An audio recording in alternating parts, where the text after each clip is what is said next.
Getting to that breaking news 4 days into the war with Iran, and strikes are escalating across the Middle East. Meanwhile, we now know the identities of some of the U.S. service members killed. This as calls grow for the Trump administration to justify the U.S. military attacks on Iran. Eyewitness News reporter Liz Nagy joins us live from our newsroom with the breaking developments. Liz?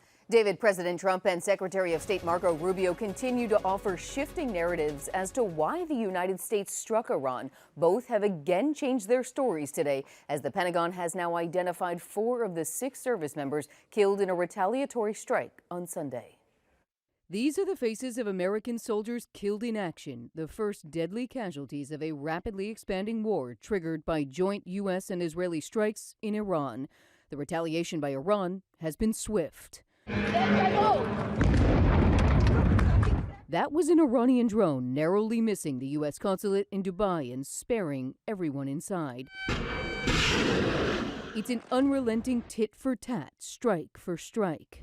From the comfort of the Oval Office, President Trump took questions for the first time since launching strikes 4 days ago. ABC's Rachel Scott pressed the president. Was it Israel who forced his hand on Iran? I think they were going to attack first, and I didn't want that to happen. So if anything, I might have forced Israel's hand.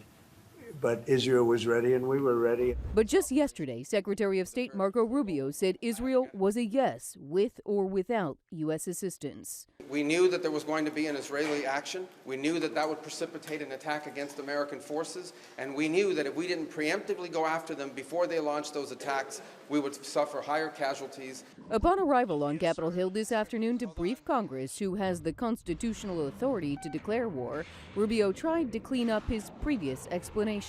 Let me explain to you guys this in simple English. Okay? Iran is run by lunatics, religious fanatic lunatics. They have an ambition to have nuclear weapons, and this is the weakest they've ever been. Now is the time to go after them. Which one is it, Donald Trump?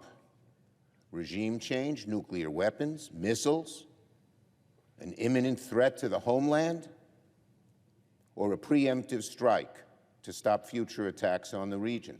Now, all but constant missile and drone strikes have paralyzed the Middle East, stranding roughly 1,500 Americans without a clear way to escape home to safety.